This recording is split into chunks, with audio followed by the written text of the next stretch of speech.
Welcome to the PhD thesis defense of Jeroen Steenbeek. His thesis title is Ecosystem Modeling for the Ocean State, Facing the Challenges.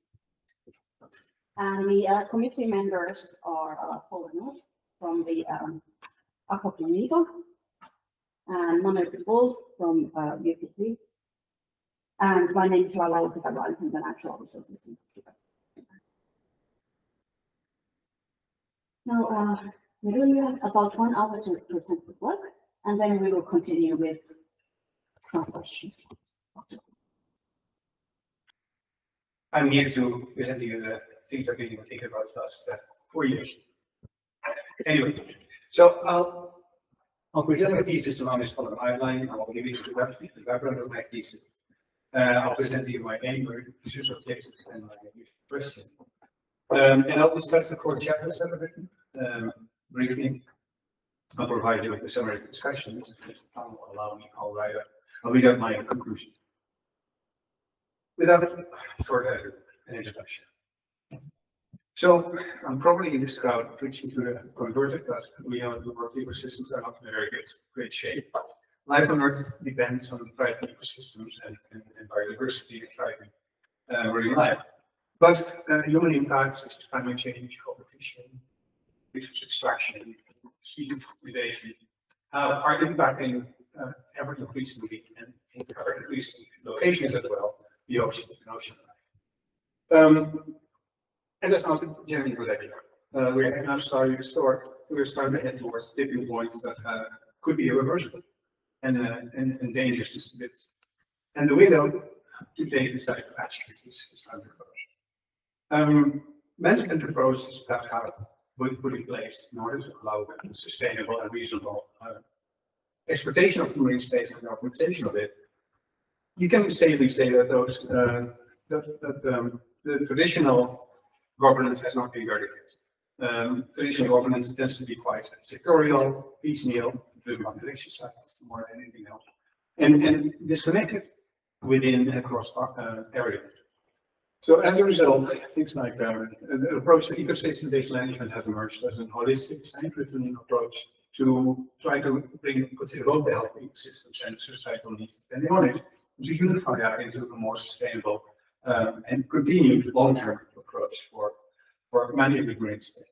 Now, the tools that the EBM crowd uses, ecosystem-based management crowd uses, are very clever. There are lots of official procedures put in place. There's spatial planning, there's systematic conservation planning, but the tools that these people use tend to optimize against either and either. And they systematically lack in the ability to forecast, which basically means that you can plan for marine space, but you don't have any idea how you plan they're going to hold up tomorrow, next year, 10 years from now.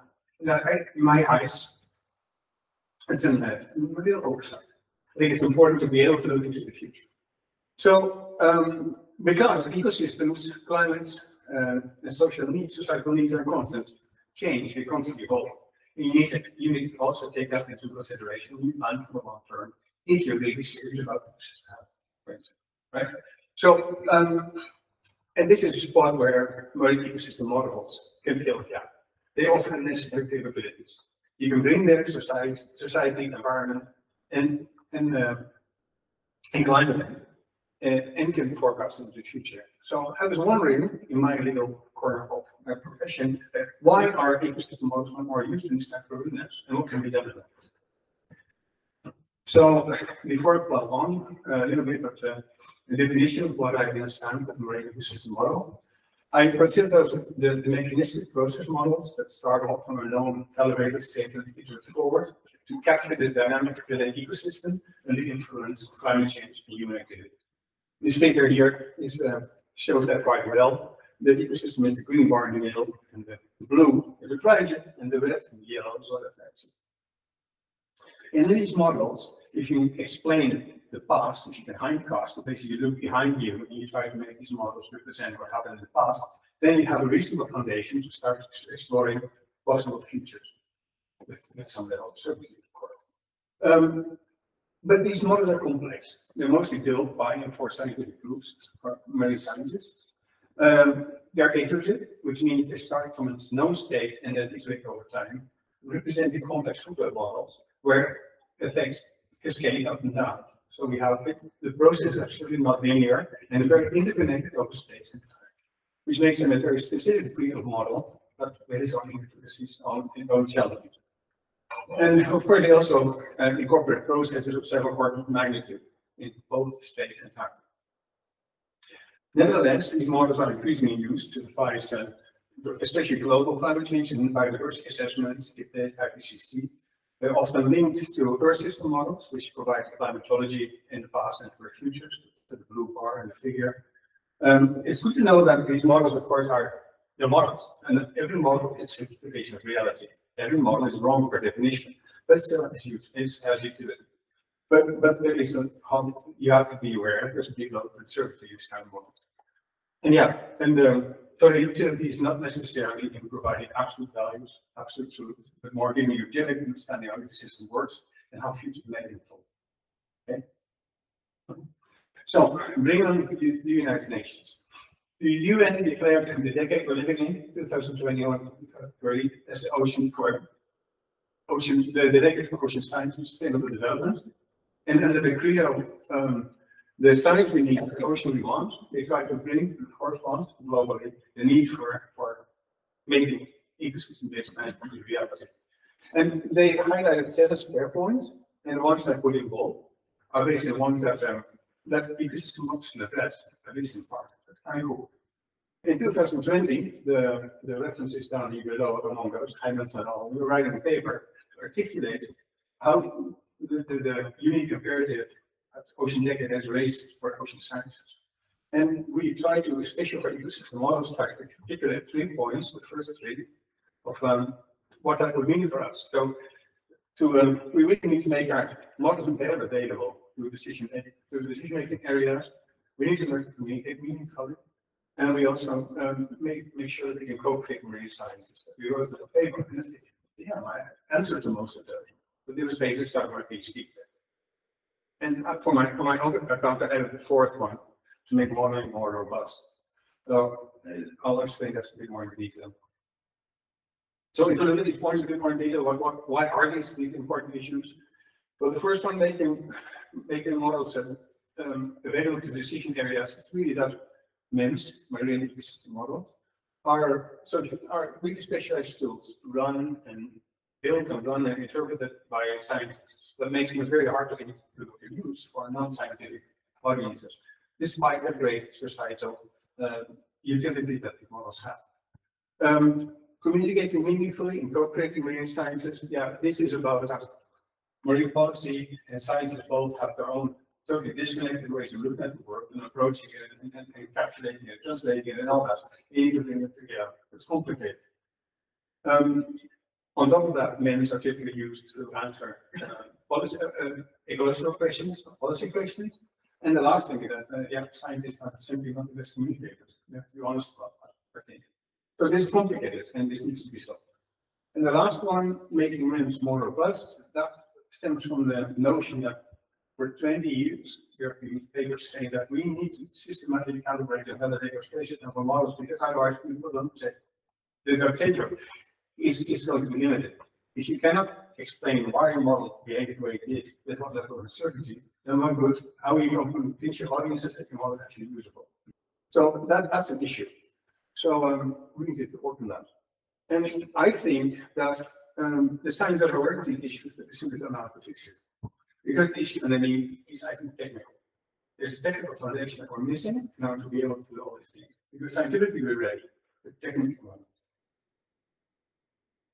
So before we move on, I'm going to quickly discuss 2 marine ecosystem models that I've been working with throughout my thesis, and it's good for you to have a bit of an understanding of what these things do. The first one is Ecopath and Ecosim. It's a 3-stage approach. Ecopath and Ecospace. It's not either E to the E because that doesn't work for us. Anyway, tool is called E. That's really where we're at. It's an ecological model that tracks the path of food webs, parts of energy for a food web. And the food web is expressed as functional groups where you have species that are lumped together or single species and interconnected through a food web all the way ranging from phytoplankton to fruit fish to the mammals and birds. To see, okay, how did energy flows go? and the influence of fisheries and climate change. This model allows you to first of all, to understand how ecology actually works, how the ecosystem work, why these things happen, what things may happen in the future, and to explore, of course, management trade-offs. Important for this thesis as well is that Ecopath is a very flexible approach. Well, this one part is that Ecopath consists of a series of generic equations that you can parameterize to represent any ecosystem in the world, which is very high utility. And then, secondly, it's also designed for policy exploration. But the other thing is that Ecopath is software engineered for extensibility and working with. So the source code is structured in such a way that you can use the models to build your own code with. Ecopath is easy to extend and communicate in different data formats with different tools. When I came on board in 2005, we re-engineered Ecopath because it reached its technical limitations. We turned it into this. And it's decisions we made back in 2005 have eventually facilitated this thesis. That's cool. A brief heads up. I mean, I'm going to capture 1 million lines of source code in one slide and about 1,000 publications, just to give you the big idea of Ecopath here. So what Ecopath does is you try to account for a single species, how it uses its energy. From the consumption, some of it used for growth, some is eaten by predators, some is excreted, some is for respiration. If you can do this for one species, you can do this for a whole web of interconnected species. And if you can account for all the energy flowing into the system, passing through it and flowing out, then you have a mass balance system. There are, of course, an infinite mass balance systems possible for a given ecosystem. But the idea is to get an understanding of how the energy flows go. So it's not a very absolute model, but it's very utilitarian. Then, if your research questions are temporal, you can go to Ecosim. Ecosim takes the base Ecopath parameter set and starts spreading it out over time. What Ecosim introduces is behavior. So predator and prey, fish don't like to be eaten. That's basically the bottom. Nobody wants to be eaten. And there's a way to avoid that. Either schooling or hiding or making sure that you have a nighttime cycle where your predators and daytime cycle. So the bottom line is that predator and prey, the consumption of predators and prey is not linear. Species have ways to avoid that. And this behavior system allowed these models to stabilize over time, where before the predation used to be linear and oscillating. Ecosim stabilizes those dynamics. The second part is that you can also express for functional groups how reliant they are on good environmental conditions and what happens if the conditions worsen. So we have this environmental variability in Ecosim as well. And what you then get is a figure in the bottom. You can try to explain the past. You can fit your model to time series. And if you reach at a satisfactory present, whatever date you call present, you can start branching off in possible futures. And Ecosim will give you then, for instance, trends of biomasses, of catches and all this, and ecological indicators that you can then work with. If then your questions also become spatial, then we up the ante once more and we go to Ecospace. Ecospace basically executes the Ecosim equations across a grid of cells where species can move across the vertices, fishing effort moves, you get all this. So Ecospace is purely about the ecosystem dynamics, but also what happened where and why. So that brings that mix in. In Ecospace, you have, of course, you have this map system where you need, for instance, say where the water is, how deep it is, where's the food, and then you can start playing with extra assumptions such as, okay, this is environmental conditions, and this is how species, how sensitive they are. Here's the distribution of specific types of substrate, and this is how the species like it. And all that together becomes this dynamic and evolving modeling of an ecosystem. And an Ecospace produces the same data as an Ecosim, but then as maps that change over time. So just, I'll stop here, but you have a bit of an idea what kind of mechanisms exist, because later I'll be connecting to them in the various chapters. Then the last marine ecosystem model I want to talk to you about is Eco-Ocean. It's the big and ugly brother of Ecospace. Eco-Ocean is built on the Ecopath engine, but Eco-Ocean represents the global food web. And for instance, if you work with something like small pelagic fish in the Mediterranean, I know some people do, small pelagic in the Mediterranean are quite different in the Mediterranean from the equator, from up in the Arctic regions. Species are different, their environmental tolerances are different, they behave differently. That is what Eco-Ocean tries to account for. So you try to have these big global terms of species of functional groups that interact, but with spatial heterogeneity. We see Eco-Ocean more as a switch box for hypotheses. So, because we don't really know what matters at the global level. If you access an ecosystem at the global level, we need to try. So we see EcoOcean as a switchboard to turn certain things on or off, and to see what has the biggest effect. And that's with an EcoOcean has been used in IPC and ABS assessments. So it's quite cool. And we'll be using EcoOcean later on as well. Yeah, I'll talk about it later. So, with this, having said this, what to do with it for a thesis? So, this is what I wanted to work on. The overarching aim is to obtain a better understanding. Okay, I need to artificial intelligence. Sorry, now I need to read. Okay, to obtain a better understanding of the limitations that prevent the uptake of MEMS in management and policy, and offer simple technical solutions to address these limitations to smooth the path for wider MEM uptake. My research question 1 is, can ecosystem modeling be made more accessible to policymakers and ocean managers? And to address that, I would like to integrate a live MEM into a decision support tool. This work has been published in 2020 in Ecology and Society. Question 2 is, can MEMS bridge disciplines to communicate meaningfully to other audiences? That I want to address by explore the use of new media to meaningfully communicate MEM output to non-scientific audiences. Can we do this? And the third question, I split up in 2. Can ecosystem modeling be made better? First, I want to figure out the lay of the land, to identify why MEMS aren't systematically calibrated and validated, and propose a possible solution. And then in objective 4, build a prototype and try it. So this is what I blundered into 4 years ago. Results. The first chapter is published as this paper in 2020 in Ecology and Society. And this evolves around the use of the Maritime Spatial Planning Challenge. The MSP Challenge is a very unique tool. It's a serious game. It is built by Breda University of Applied Sciences, and these guys are all game builders. They work with the big gaming houses in titles like Doom actually as well, and Ultima and all that, and they now teach. So they have an idea how to translate and use with your data. And they built the MSP Challenge as a multiplayer educational game about the intricacies of maritime spatial planning. So not to build plans, but to help people understand, okay, to get them ready for the MSP process. How do you deal with stakeholders? How do you deal with conflicts? How do you do information discovery? What this works about is that different player groups represent different jurisdictions in a shared marine space. For instance, the English EEZ versus the Dutch EEZ versus the Belgian EEZ, the French, and you have to obtain a certain maritime spatial plan in X years from now. And the idea is that if you have a limited space and you have to obtain a certain standing stock of biomass or fish, or you have to obtain certain energy needs or other economic needs, and you need to put plans into place. But if you put a wind park in somebody else's shipping route, you may have a problem. So the idea is that, okay, how do you resolve these kind of conflicts and come to a reasonable shared use of marine space with players? And it's that push and pull and negotiations that this MSP Challenge is all about. The game sessions, the games develop as follows. You have first a planning phase where you develop your spatial plans, and then while the participants are off to have a coffee, a simulation plan phase kicks in, where the plans are recently simulated by a computer to put into place, and then the consequences of those plans are being calculated. The initial versions had simulation plans for energy and for shipping, and they really wanted ecology.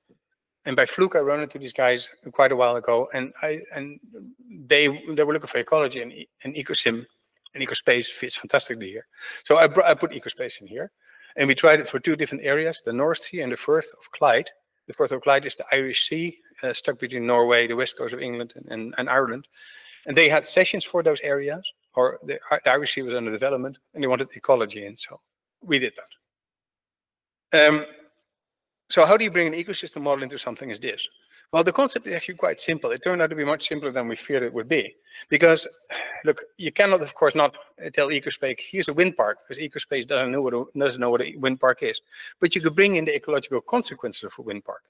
You can bring in the generation of noise, the construction of pylons and artificial substrate. You can bring in the consequences of a no fishing zone. So if you make that the little translation, then you suddenly have something, right? And you can basically do that for all the activities in a maritime space. Everything contributes to certain pressures onto the ecosystem, and as long as you can translate that, you can connect the model here.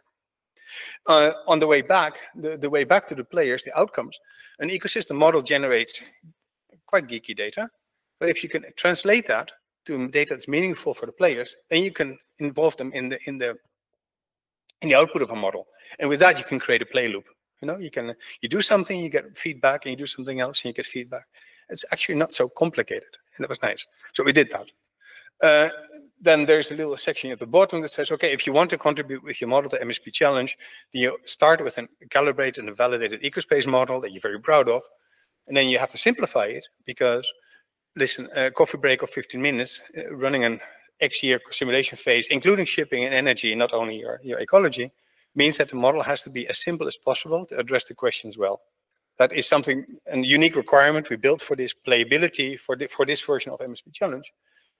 So basically, you might want to expand your model to bring in groups and species and fishing fleets that are relevant for the planning objectives, because these are iconic species or the specific species that are of concern in the area that you may not have put in the model in the first place. And on the same note, also merge functional groups that are maybe not so relevant, merge them together to make them simplify the model what.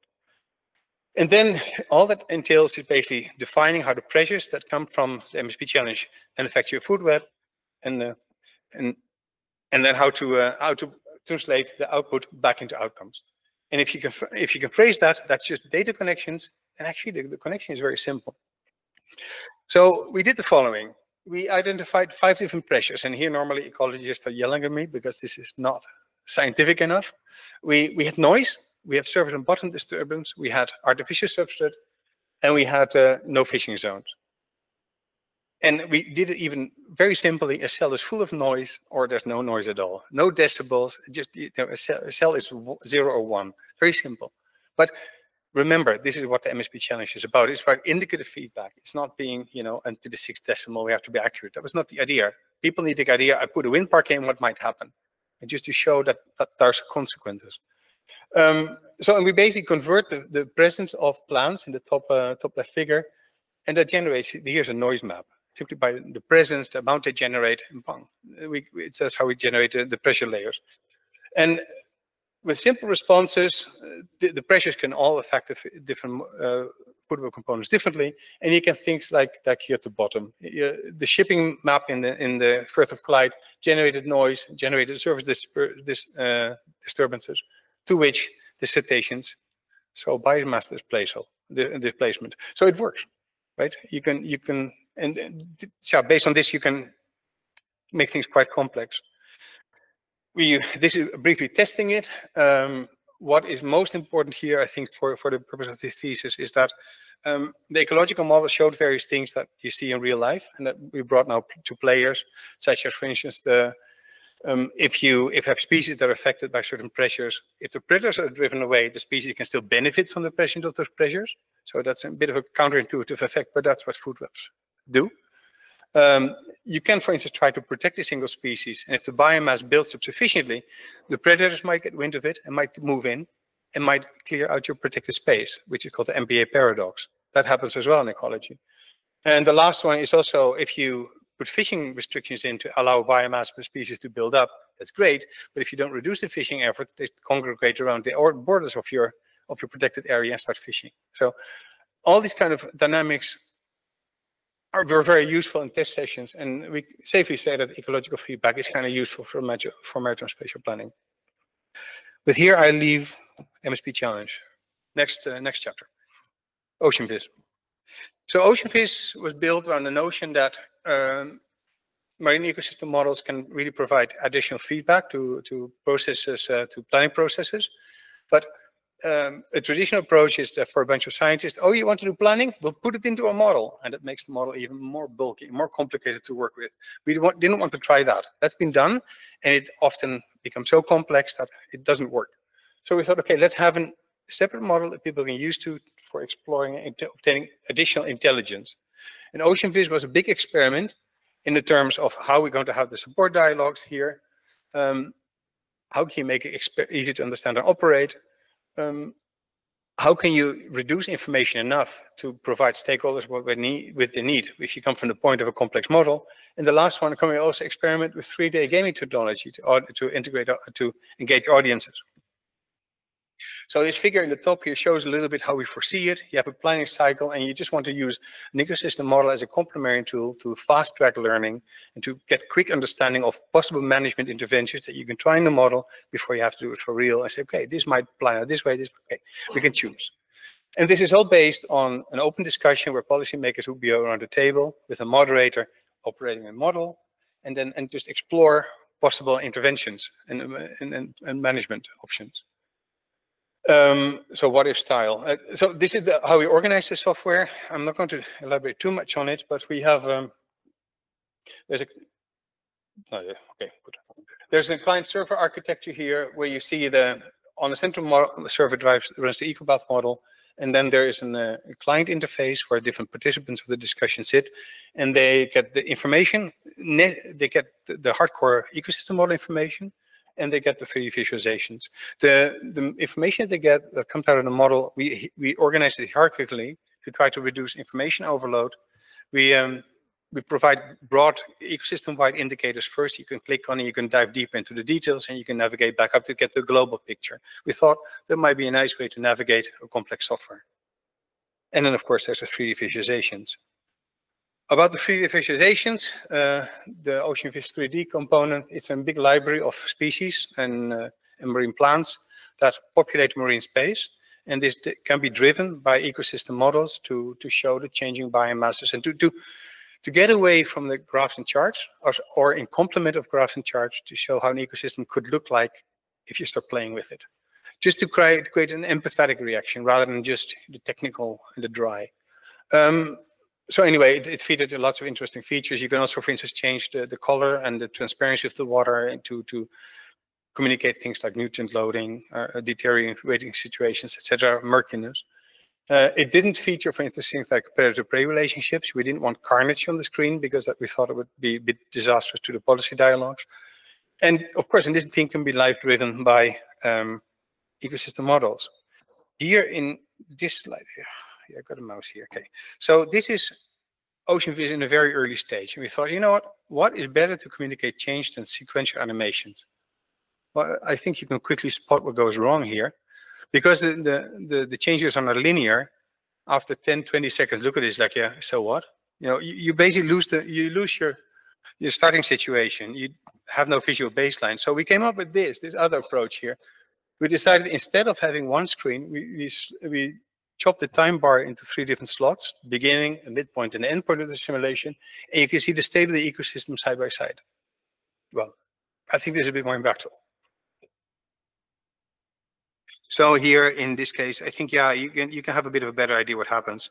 And so that's the evolution of OceanVis. Next one, okay? Let's go more technical. So third chapter, why ecosystem models are not consistently used in policy, not consistently validated and calibrated. We started this work off within Foresight workshop funded by Jeroen. And we brought experts around the world in to discuss this topic from their points of views. And what we basically came out with is that, yeah, there is decades of science into suggestions for the metrics that assess ecosystem models and to calibrate on also the frameworks that should be built, but nobody's building them. Why the hell is that? I mean, everybody says it's necessary, but it's not being done. And often lack of data is cited as an excuse. Like, yeah, we don't have the data to validate with, but you can validate with a handful of data. That's not an argument. So I think the issues are technical. And this figure tries to capture that. This is basically what emerged from our literature search. I think there's something fundamentally wrong with the academic literature system, is that people don't publish about their failures. Because if they did, we would have the empirical evidence to really back this up. This is more constructed from the lack of explanations and the lack of the lack of actions. Anyway, so we think we post here that, yeah, what we need is some kind of low-key framework that could be freely available and easy to use, and not reliant on the academic funding that we don't have to involve IT people in the operation and the building of these models. Because that's, I think, is in the end the big bottleneck, funding. the academic funding process, academic funding that is so focused on achievements that there's no time and no room to invest in the plumbing underneath, the structuring, the building of your framework that everything relies on. So that is, I think, the bottleneck here. So we proposed a framework along this kind of lines. Is this really not working, you know? Oh yeah, there it is, good. So here, you can see the pointer, but here we outline sort of the captured ideas we had. If you are in the blue end there, if you are a desktop modeler that have a certain script to check how the model behaves. So you have got the R script that prepares your input data, you run it through your model that produces output, you have a more R script that draws conclusions and comes with a few numbers and say, okay, this explains this, run well. It would be great if in the green bar, you can automate that, you repeatedly do that. But your computer can only do so much. So what if you can do it to multiple computers, distribute that workout? Or have a high performance cluster, the yellow bar, the yellow column. That would be ideal. So, and so this paper basically explains what a framework to do this, what it should adhere to, in order to be usable by people that are not necessarily technical, in an area where there's no funding to involve technical people because their salaries are just too high, right? And it's not something that the academic funding model values. So you need to solve this somehow. So I propose that we need to start with a simple framework that also allows everybody in the world, also developing countries where the funding is far less, still could do this, make better use of the marine ecosystem models. So, bring on paper 4. Here we built the beast. The context for this paper was set by Triatlas, a project that tried to assess and improve the predictability of Earth system models and marine ecosystem models working together. And they have a very interesting point that is that I would like to reiterate here. When you model, there are two types of problems. You have the initial value problem and the boundary conditions problem. The initial value problem is that this is kind of the weather kind of models all the way that operate on days to weeks, maximally 2 weeks or so, that require perfect knowledge of the starting conditions from which they can iterate forward, and at some point the natural chaos and uncertainty on how the things will evolve limit the predictability of these kind of models. So they're good for just a few days, up to a week or two or so. On the other hand, are the models like Ecosim that run with the broad assumptions rather related to greenhouse gas emissions and aerosol influx, etc. And these models, here the internal variability has been ironed out, and these models are mostly driven by the broad assumptions to how many greenhouse gases there are in the atmosphere. So while this relies on perfect knowledge of the conditions, this relies on broad assumptions how we're going to evolve as a society in general. But the intermediate part, from months to decades, is where all the operational decisions lie. That's where we make decisions for. And this is where you're stuck between a rock and a hard place. You have neither good beginning situations and you don't have real faith in the aerosol. But that's where we need to improve our models. Well, and the Earth system modeling world has strategies for that, and that strategy has never been applied for marine ecosystem models, because for this, you need to run these ecosystem models hundreds of times, and we didn't have the ways to do it. So I thought that's a good test case for the framework that I built. So I built the framework as this here. If you want the details, please go to the paper. This is technical, but the takeaway message of this is it's a 4-layer structure where the blue row here is the framework that distributes a workload that you can specify to it as a text file that then basically sent to computers that are available, and the computers will iterate those scripts that I showed you for the previous paper, like your R script, your mem, your R script, put your results somewhere. Those kind of process, those kind of workflows that you do in your desktop can be scaled up across any infrastructure in the software that you know, not having to alter, not having to be translated, just scale up your desktop workflow across available computers. That's the whole idea here. And to really showcase its low-tech threshold, making computers talk across the internet can be complicated, can require IT people to pore over and open firewall ports and all that. In order to avoid all that nonsense, or at least to avoid all these technicalities, it's important, but we decided to use Sync and Dropbox or OneDrive or those kind of tools to take care of the transport of the big data, to make sure the clients can do their runs, and to make the framework communicate. It was very clunky, but just to demonstrate that you can do this, just to demonstrate that you really can use low-level tools to make these things to work together. Now, the application itself is shown here in this graph. But what we try to do is like what the Earth system modeling community does in order to assess the models. They have these consistent, they've got these long-term observational trends, but every year they branch out according to a fixed protocol. They call them the retrospective predictions to create a bit of chaos and assess how robust a model is when taking that chaos into account.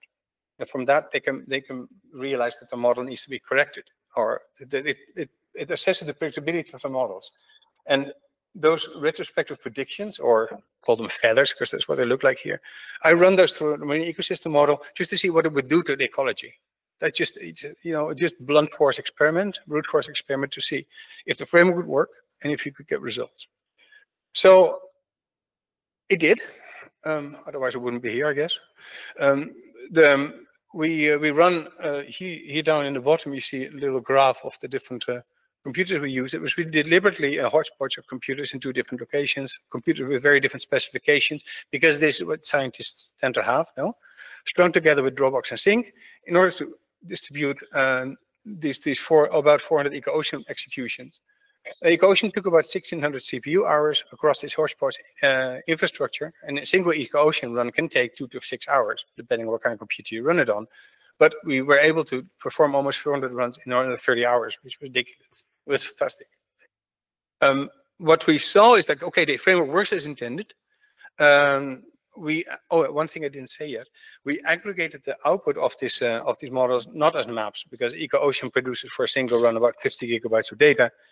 And that just, this would yield 5 terabytes of data, and there's no way I can shuffle that around on office computers. So we need to do something. So after a discussion with our team, we decided to aggregate the data per FAO statistical area as time series for the given groups and analyze the time series instead of the raw maps. That sped up the process dynamically and reduced the amount of data being transferred back down immensely as well. The choice of time series didn't turn out to be very favorable because they were selected not for ecological reasons, but purely pure convenience reasons, and they didn't show they were too large and heterogeneous to show clear results. So that's something where we need to work on in the future. But we saw that this figure here, the top row is the North Atlantic, the Central Atlantic, and the bottom Atlantic are the rows, and the columns is no fishing and fishing. That's the nice thing about a model. You can turn off fishing off and see what it does, right? But you see that fishing is dramatic, has much more impact than non-fishing.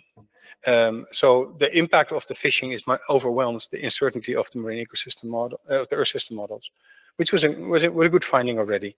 So that also that vouches for putting more effort into getting your fishing data right than to worry about such uncertainty as a primal fraction. Anyway, so we need actually the statistical tools to really digest the kind of data and to draw meaningful conclusions from it to make our models better. But at least we have the framework ready. That's my bottom line here. Okay, so far, this is what I worked on. Okay, glasses time again. So the overall aim, well, I think this work did provide a better understanding of the limitations that prevent the uptake of MEMS in management and policy. And I think, yeah, I was able to offer simple technical solutions to address these limitations. And I think that is indeed something that that is fundamental to further uptake. If you look at using MEMS in different forms, drawing conclusions from OceanFish and the MSP challenge together, by integrating the MEM within the decision support tool, ecosystem modeling, could be made easier. MSP challenge was a boiling case. It became very easy. You don't have any knowledge of the model itself in order to get ecological feedback. You just do it from the MSP challenge point of view, which lowers the threshold dramatically. So yeah, the MEM was totally put in the MSP challenge context. It's also important to know in the MSP challenge we removed environmental change. That is a deliberate omission because the MSP challenge is about if I do this plan, this is how ecology responds. If we bring in climatological change, if we bring in temperature change, the ecosystem would be all over the place without players doing anything, and it would be bloody hard to have this cause and effect kind of thinking. And so that would defy the purpose of the MSP challenge. It was a deliberate consideration, but it can easily be remedied. So the strength is in its simplicity, I think. And this was basically the world's first example of a marine ecosystem model not curated and analyzed and operated by scientists. They can be involved, but it's not necessary, which is kind of cool. Then OceanVis, I think new media have a potential to meaningfully communicate mem output, and especially the 3D visualizations. 3D visualizations were very useful here. One thing that we learned about OceanVis, again, it's more like because of an absence of clear feedback and getting very clear feedback. We never were able to organize a real OceanVis summit. And we think that is in part due to prohibitive cost. If you really do a stakeholder co-creation process, building a model, adapting it to questions, making sure everybody has buy-in, that's a process that can take up to a year. It's a lot of work. For maybe 1 or 2 sessions, because then you spend your use. So there's a very low return on investment. Well, for instance, the MSP challenge, you build a session once, you can play it indefinitely. So it's important to know that, I think. One thing we totally underestimated is that we had this big open table, we have these fantastic tools. Now come and discuss your political ambitions. Yeah, right. That's not going to happen. And we totally overlooked that. You know, it's not, if you have political opponents, they're not going to explain their politically sensitive objectives together. That's not happening. So anyway, that was very naive on our end. We thought with the greatest tools you can solve this, but that is not how it works. So that's something I think is a learning moment for all of us. And there's also a general low trust in multi-species modeling in a world where single species assessments are still the norm. So that is something that I don't know what it will take to overcome that. But I mean, the technical merit for both these approaches, it was only possible because we facilitated back ages ago this kind of interconnectivity in the way we build our tools. So yeah, we built Ecopath and Ecosim as a toolbox for interconnectivity, and that allowed us to do this now, yeah, almost 2 decades on, which is cool. And I think the simplicity here is I think key, because I mean, we wanted to build OceanVis and the MSP challenge in such a way that you can basically connect any ecosystem model into it. It was pioneered with Ecopath with Ecosim, but the idea of pressures and outcomes could be fed by Osmos, Atlantis, Apicorn, whatever model, Feisty, Mice. Any model could do that. But just, you need to wrap the model in such a way that you can bring the data in and out. And that's all you need to do. And some models are better prepared for it than others. But anyway, so I think that what is the case this thesis starts to make is that software engineering needs to get this due consideration in the process of building an ecosystem, building your tools. I mean, the choice of platform and the way you structure it depends how far you can take it later on, even if you provision it for unknown users. But if you don't put those backdoors in, at some point you hit a wall. So that's why this software engineering is important. And how to make that operational in the academic context that we're in is one of the questions that we just start discussing. Then there is several specific things for internal visualizations. I'm not so sure how far I'm in my presentation, because it says I've been presenting for almost 3 hours, which is, yeah, of course. How much time do we have left? Do you have an idea? Okay, I think I'll breeze over this then. A few things I want to point out. One important thing is that the MSP challenge takes a very interesting approach to data visualization, because what we found is that, what they found also in their experiences, is that if you make data very precise in an environment MSP challenge, people might get hung up on the figures, on the numbers presented, and these are not my fishery statistics, and bang, there goes your trust in the system. So in order to avoid these kind of contentious discussions, what the MSP challenge does, it only reflects changes in the ecosystem and catches and fishery and all that on a color code that's an increase or decrease of 1 order of magnitude, 10 times more, 10 times less, and a color scale, not a single hard number in the entire interface. And I think that's a clever made decision, because then people play and say, oh, it's not going well, but how bad? Or does it mean anything to you? No, it doesn't. And that's very, very clever step. And that's why these game builders are ideal for this kind of thing. And another thing is that what I find important to highlight as well is that OceanVis, by trying to hierarchically organize the content by big indicators and smaller indicators, clicking back and forth, yes, we avoided information overload, but we created navigation overload, and users like, this is too complex. So despite our best intentions, we didn't do well, and that is important to know, right? So, but the 3D visualizations saved the whole project. That they were very positively received. Okay, carrying on about systematic assessments. So yeah, the prevailing technical issues institutionalized by academic funding model, I think, are the main reasons that MEMS aren't systematically validated and calibrated, and that a simple and free open source framework can be used and was used successfully to do this, reliant on the most basic of technologies. And this actually solves a 20-year-old problem, which is quite impressive. Well, how to now analyze the huge amount of data generated? I think that's a question for the marine ecosystem modeling community, and we need to reach out and work with statisticians and others to make sense of all this data, because that's now the next challenge, next problem. The use of average time series to reduce effort was in principle, I think, a clever idea, but again, we didn't know what we're going to get out of this, right? It was all a big experiment. And the ecological area, the statistical area we averaged over were not informative enough to distill clear patterns about to teach us much more about the internal behaviors of the model. So we need to work on that. Fine. And then the technical merit, again, making Ecosim remotely working in the framework required just a little bit of coding, and where Ecosim was prepared for. Again, is the coding considerations. I mean, coding is not, of course, the most important, but it is just as important for deploying models beyond your desktop. The framework presented here was deliberately kept as simple as possible. It also meant that we violated a few decades of advancement in software robustness and security. But I built the framework again to show the bare bones, what's the skeleton that we need, and all these other features about security, robustness, redundancy, and all that can be built in. Or you can use this framework and put it on a high-performance cluster. Nothing is stopping you. It's just a way of distributing.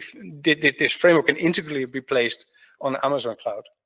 It's just that Amazon Cloud is so expensive, and doing one run can burn your whole academic budget. So, and if you don't know how many runs you're going to be needing, well, better get ready. So that's why this framework offers a solution for basically anyone. And that's about it. And the main framework is ready to be used. Limitations and future perspectives. I think I just want to highlight again that it's difficult for scientists to think outside the box. Point in case, our ocean viz debacle. Yeah, we tried, but we overlooked. The prototypes can be greatly refined. It's just a start for discussions, but such as the new statistical framework. But I mean, hey, at least we can start discussing now. And I wanted to take the excuses out of the way, like we can't do this because, no, you can. Now let's get moving. And the current academic funding will probably be the biggest impediment to building on this thesis. So we need to find creative solutions. I have some ideas, but we can talk. And then, yeah, and then the work this thesis is generated, all these things I'm already involved in. Some of the blue ones are planned and the red things I'm doing. And I got actually a bit depressed when I wrote this slide because it's quite busy. People ask me, what are you going to do after your thesis? Well, I think I will be doing. And this is only what this thesis generated. But it is promising to see that there's a lot of interest in the work generated here. Ocean Viz, the 3D visualizations are being modernized. We're bringing them to Unity right now. The pictures of the animals you've been seeing throughout my slides come from the new Ocean Viz. And Ocean Viz will be soon available as an open source visualization toolkit through Copernicus Marine Services. So that's very nice under projects. The MEM royalty run framework will be planned, will be used by FishMIP, and we're going to try it in Ecoscope and AgNow to make case studies a bit more robust. And the MSP challenge, yeah, several sessions have been built since this first 2020 paper with Ecospace in it. We're also expanding the fishery management options in the MSP challenge to use some of the Ecospace capabilities that we have, and also attach deep uncertainty assessments. And yeah, we want to bring climate change in. That's going to happen. But we also think that the MSP challenge linkage it's such a simple recipe that can allow marine ecosystem models to work in context of digital twins of the oceans that we're going to do in the Surimi, or for instance in the wind park planning software. There's these guys in Iberdrola that build wind terminals, and they want to see, okay, what's the ecological chances of what are hit kill chance of certain species? When they do, what criteria do the blades need to have? The turbines need to have? When do they need to run? When can they stop? Based on the interaction with ecology, and EWE can also function there. So there's lots of things that are coming that could be interesting. So, about the conclusions.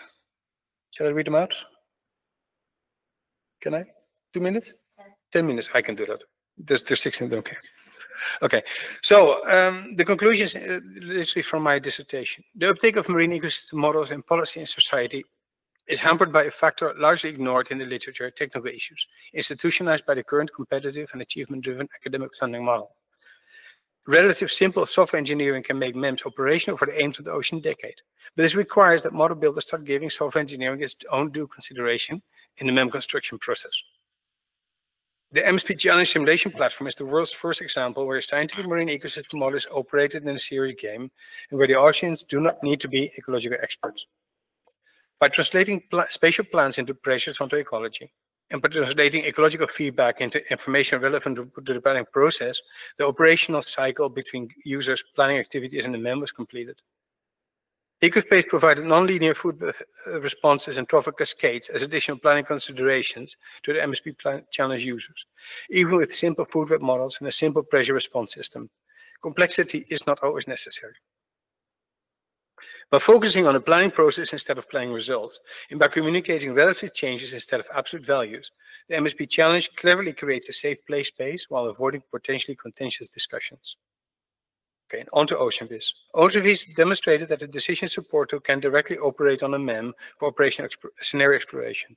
However, this requires well-prepared audiences with sufficient ecological know-how in full agreement with the chosen approach, its assumptions, and the presentation. Building manager interfaces to existing MEMS seems a logical approach for scientists, but risks that scientific literacy can be counterproductive for collaborative participation if a decision supporter becomes too complex, contentious, or politically sensitive. I didn't speak about this in my presentation, but my thesis talks about this. The more contentious or sensitive the topics discussed in the decision support tool, the higher the risk of adverse reactions and resistance. Scientific literacy only leads to better decision-making if audiences are fully on board with the chosen methodology. I think that's important.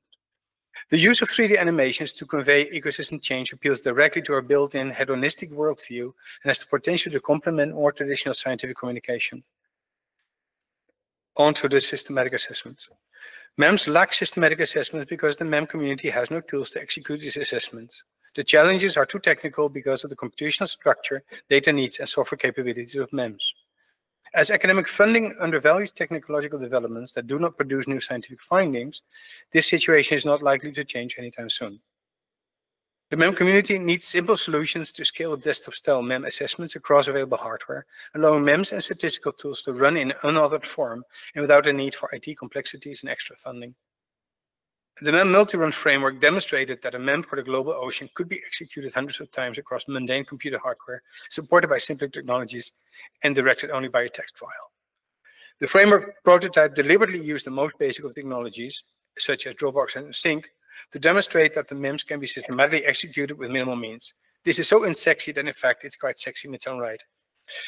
The framework case study underscored the importance of new conceptual statistical framework to ensure that MEMS produce correct output for the correct ecological reasons at multiple levels. Sexy. And I want to thank all the people that were involved in this work. And with this, I thank you.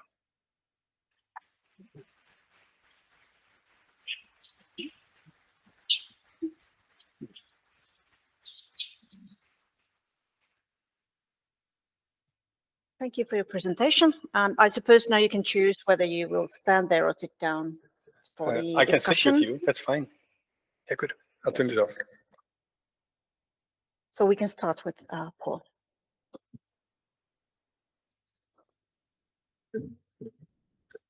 That's not an alarm. We should pay attention to it. That's no. Oh, well. We're on the first floor. We can get out really fast. Thanks for inviting me to take part in this, and congratulations on a very nice job. Ecosystem modelers that I've met and worked with have always struck me as the people with some of the best understanding of, it really is an alarm, best understanding of the ecosystem as a whole compared to scientists who study very particular parts of that. And they have the ability to process a huge overburden of scientific information and extract the insights for the ecosystem, and then refine this into a product that makes sense and is greater than the sum of its parts. Okay, this becomes more difficult with the need to integrate disciplines and to communicate model outputs as now we're supposed to do, and that are outputs that are information rich and understandable and used for multiple audiences. This is as much art as it is science. And this is the aim of your dissertation. And I think to a large extent, what you've achieved. Knowing your academic background and research experience, it's not surprising that this is not a normal PhD. Matter of fact, there's not many people who finish their PhDs and are already complaining about the funding system. That usually comes with experience, which you have. Combining software science and systems engineering in ecology and ecosystem management across a science policy interface is innovative in identifying and addressing challenges in marine ecosystem model construction, operation, and communications. You've taken great strides in achieving this, and you should be very proud of yourself and to be congratulated. I'm going to bounce around to some other different topics. Check my time because I have time limit also. And we'll see how far we get, and I'm sure that Laura and others will follow with some more other interesting questions. It's an impressive work, and it is an example of thinking outside the box. And since I've known you, it's always been innovative to talk with you about these kind of things. I'll start with something that is something you sort of approached already, but maybe you want to fill in a little bit. I believe you've hit on one of the core issues with implementation of ecosystem model results, that the structure, parameters simulated, and results themselves are largely kept within the domain of science and the particular people who are working with them, working with these models. Maybe you could say a little bit more than you've already said about how we make this modeling process more transparent and more of a dialogue and inclusive, instead of this perceived process of one or few modelers sitting down, scouring hundreds of articles for the right biomass values and time series and growth and trophic relationship metrics. So I don't know, maybe you want to say a little bit more about that. Yeah, of course, I'm a programmer, and how you deal with people is a different science. I cannot program them to behave, but when it comes to using marine ecosystem models for policy objectives, I think you can simplify the process of using models for different purposes quite simply by taking like a model that has been calibrated and you just explore future scenarios. But if you're more talking about how you get people in the construction of the model on board and in collaborative build models, yeah, that's a difficult task, because I think that's what we alluded to in OceanViz. If you really want to do this well, it can be a very drawn out process. Maybe maybe there are now new tools that we did not have at our disposal back when it started this. For instance, you can use now AI and online databases so much more conveniently than when we started OceanViz, in order to amass the data needed to quickly build your models with. So model building process is now, it is a tedious process, weighing your input data and choosing the best data, etc. There are ecological considerations that are hard to share with non-ecologists. It's a domain science, but there are certain aspects where you really can get people involved, connecting to fishery science, connecting to anthropogenic disturbances. Yeah, I don't really have a clear answer to this one yet. I mean, I do think that we need to be better at building our models, and I do think that tools like AI and the tools that can help you sift through finding, amassing, organizing data, that could become a process that's much more visual and automated and faster with what the tools we have at our disposal now, which allows you for a much nicer platform to bring non-ecologists into the construction of ecosystem models, I do think. But that would need to be explored. I don't know if I answer your question with this. Yeah, I think that's okay. As good an answer as anybody has, I think, at this stage. I'm going to move to something about model evaluation that you approached in your third paper, and you're probably aware of the Benjamin Planck's paper from 2022, and he provided an assessment framework for ecological modeling, and it included 25 questions on all different aspects of the model process and operations and objectives of the modeling process. He cites you as an example of your 21 paper example of where your the model skill has been tested. Reading that paper, I would say that actually you've gone beyond just the skill aspect, the skill category of his questions, and that you also looked for,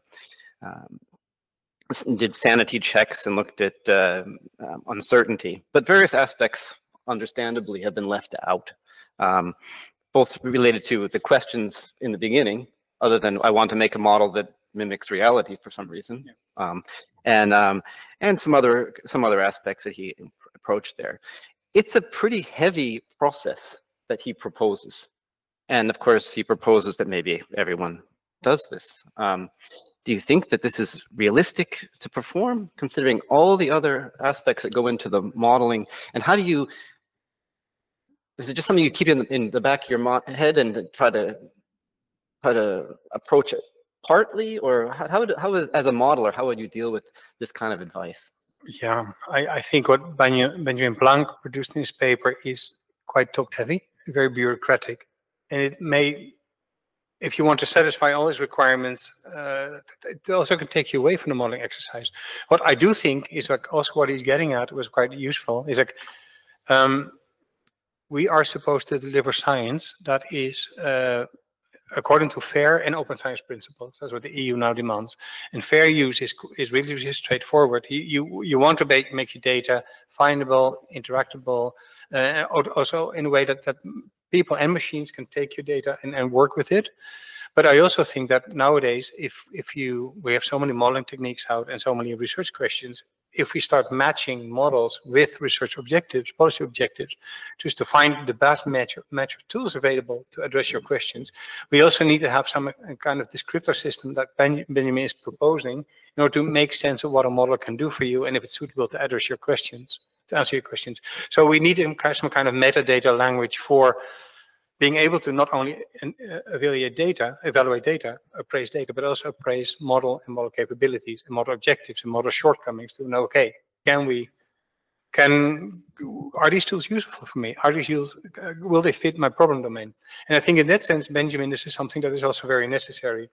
I'm not so sure if this leads us to a solution. It seems like a bit of a big bureaucratic bookkeeping exercise that he was doing. And I have more faith in, I think, moving on to expanding the statistical tool set to better understand why a model is producing certain results, and if it misproduces, which parameters in the model should you look at in order to fix it. So semi-automated calibration of your models, because especially if you start modeling over space and time, across the whole ecosystem, there's so many parameters you could potentially look at. We need tools to help us find the weak points. We need tools to find the bottlenecks. We need tools to sift through all that output, so sift through all the dynamics and say, yeah, your model does this, and I think there's the issue. That would be ideal. So if we move there, then tools like Benjamin provide a secondary utility in order to, okay, now we have better models, now you can use them, now you can string them together. So I think his part is a bit further down the pipeline, past the bottlenecks that I'm dealing with. Mm-hmm. So I think that's how the two stories fit together. Okay, thanks. Moving on, I mean, paper 4 is quite interesting in that it's not just a test of what you propose in paper 3, but it's actually a real study too about something, not just to show that physically this could work, but it's quite an interesting study that you, and sort of related to that, only sort of, but kind of, it looks at climate projections through these Earth systems models and invokes them on an ecosystem model. Feeds the ecosystem model with those, and sort of this question gets a little bit at this time scales of predictability you're talking about, which I find really interesting, and it reminded me. So I went back and read part of Ina Nielsen's thesis. She was a PhD student with Cecilia Hansen, working with Atlantis model, and you have to bear with me for a minute while I read a few things from her. Conclusions, and that fisheries management strategies can benefit from using models of varying complexities to capture a broad range of ecosystem responses, and using forcing from regional climate models and its driving global model could be sufficient for some trophal species. I'm paraphrasing here. Some trophal species like whales that perhaps exist on those timescales. But if you want to study things like pelagic fish in the Mediterranean or cod in the Barents Sea, you really have to downscale somehow, and also add biological knowledge about, for example, if you want to find out what's going to happen to cod because of what's happening in their breeding locations, in their spawning locations. So this suggests that you need quite a lot of understanding and applying models at different scales to optimize for your question, I guess. But it also means that you're inherently going to be inaccurate and out of scale with some aspects of your model. How do you put that into an ecosystem model that's this whole system? How do you deal with those kind of needs to compromise? Nice question. Okay. Is it a nice question? It was meant to be not so nice, actually. Okay, well, no, that's good. It's a good challenge. Look, scale is an issue, but I mean, if you embrace the notion that every model is inaccurate, all models are wrong, but some are useful. The matter is how wrong do they need to be to still be useful? That's the idea. Yeah, we deal with that as well. We've run into situations like that where we, for instance, have we're in a project SafeNet where we modeled the whole Mediterranean. Then we wanted to have the impact of small MPAs in the huge area, and this MPA in the whole Mediterranean would take a fraction of a cell. So at that scale, you cannot model the marine protected area anymore. The dynamics are local and intricate. So what we built, we built a nested modeling approach. You have a very fine scaled model for the marine protected area. You calculate for its you do all the works of the species that build within, that stay within, and then you calculate the net benefit that we then emit into a larger model where the MPAs are present in certain cells to have a little bit of biomass spill over. You can bridge scales of models. If you look, for instance, at models like Atlantis, there's a good point in case, Atlantis doesn't work with cells. Atlantis works with polygons. And you get very big polygons where the dynamics are very generic, and very fine polygons where they really worry about what happens within. So they unify different scales. Not time steps, but different scales in modeling things. There's different models that have this kind of different approaches, but it all evolves about the reconciliation of things that happen at different spatial scales that are very relevant. I mean, you can equally say that Ecopath with Ecosim operates on a monthly time scale. Well, that's not enough to capture diurnal migration of zooplankton to the surface and back and down. But at a whole ecosystem level, all that matters is the phytoplankton does this, and is a portion of the day available, a portion of the day is not available for predation. So that's at a monthly scale. That is then a fine assumption to bring that in for the whole ecosystem. So you can model things at different scales and then need to decide what you want to bring over to a larger scale. Another example is a question in the Ecopath user group, which yesterday came in. Somebody said, yeah, I have these temperature events that over a month, only a few days are really dramatic. But how do I average that up to the whole month? How do you bring that on a monthly basis in? You cannot the whole month at boiling point because everything would be dead. But still, you want to bring that in, these pulses of events, right? It is an issue that we're dealing with models all the time. I mean, you simplify reality, either in discrete species or in time steps. How to deal with your specific question, I would have to think about that. But it is quite known that, of course, it doesn't make sense to do an hourly model about the behavior of whales. So, I mean, that would make no sense. And annual time steps are definitely not good to represent a bacterial loop. It would be quite pointless. So, but modelers do nothing but trying to bridge those senses. And there is ways to have specialist models advise each other, linked them bidirectionally. Of course, the accounting from a very time step to something large is easy, but from a large time step, bringing it back down to have two models of different resolution communicate, that's a challenge. And those challenges we're still ill prepared for. So I tell you a long story, but no answer. Oh, that's okay. It's a discussion. It's not a question and answer session. Okay. So I'm going to go back to this OceanViz. It was very nice to watch these videos on here, but also on the website.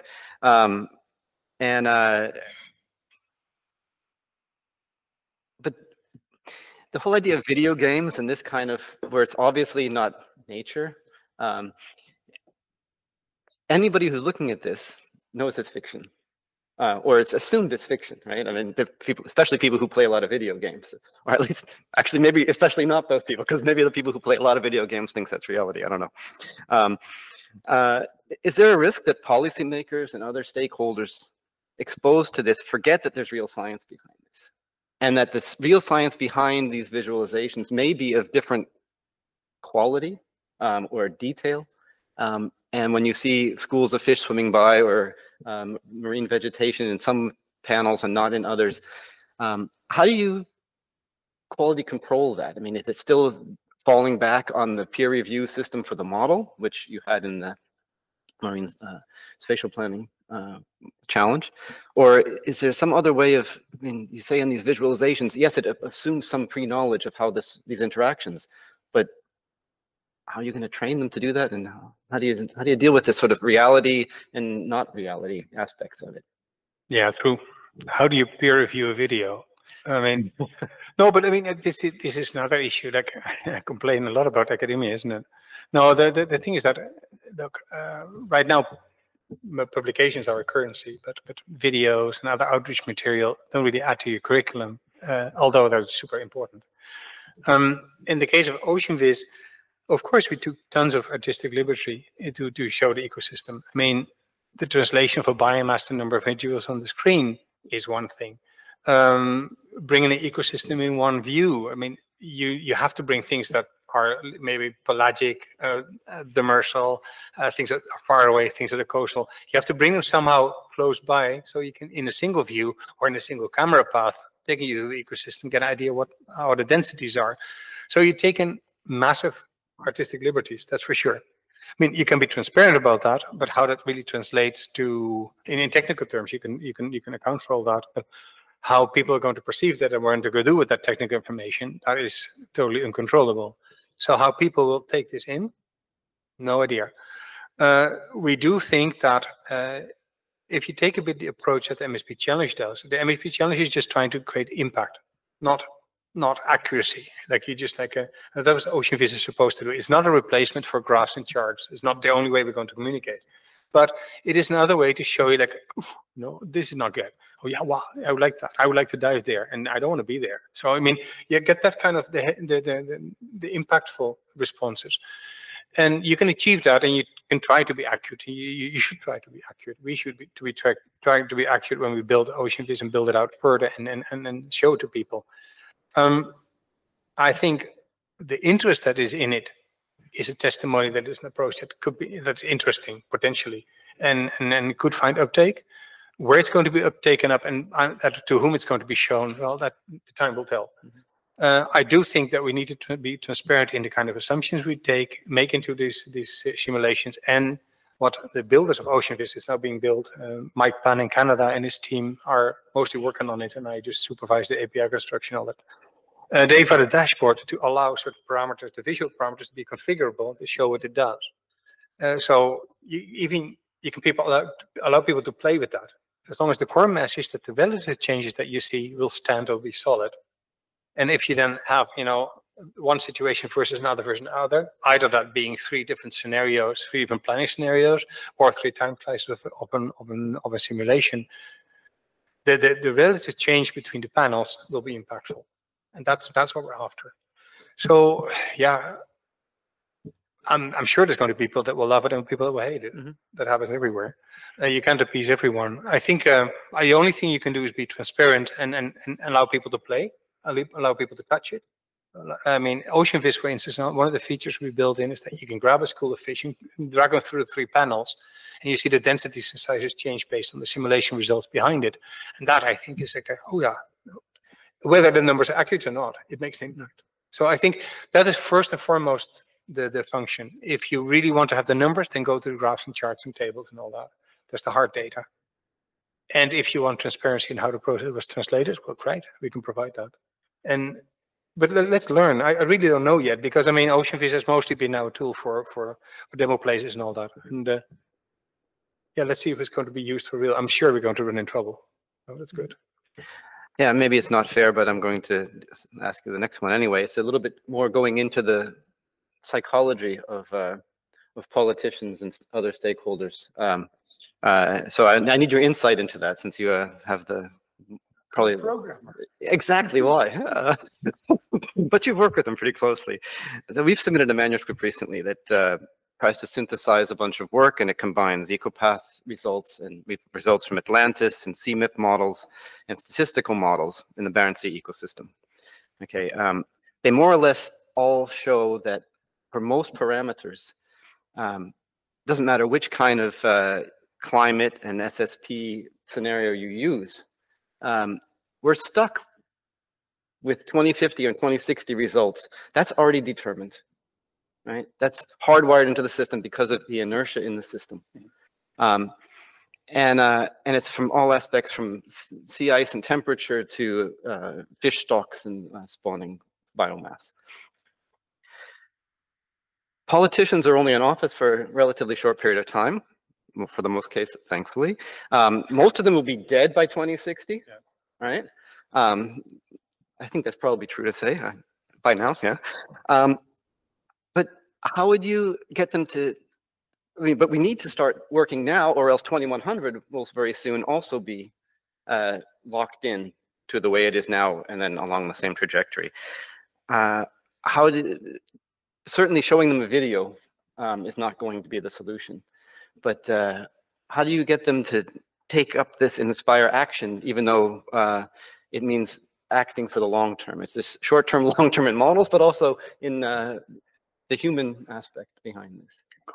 Yeah, I don't know, and we can go on to the next one. It's okay. Well, I mean, it's a super valid question, and I think there's many more people in this audience that are far better positioned to answer this than I. But I mean, it is one of the prevailing frustrations in science. I mean, here you are with your best tools, and politicians walk the other way because it's not what they want to hear at this given moment. The uptake of policy is low, not only because of technical factors, it's that we're so, I just program them all stuck in a box and just make them do what I want, but that doesn't work. No, I don't really don't know. I mean, I think humanity needs a certain level of pain to realize that something needs to be done. It goes with everything, with a divorce, all these situations require you to become aware that something that is inconvenient is not going away. And, oh, nobody's going to change it. Maybe I should do something. There's a quote that I put in my thesis somewhere in the beginning along the lines of the worst thing about climate change is the idea that somebody else will solve it.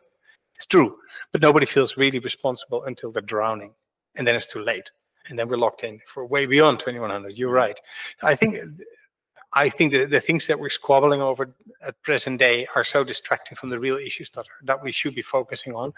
But I cannot make people do this. I'm in this profession to try to push my bit. And so I think most people in the audience are a similar mindset. Let's make sure at least our part is solid.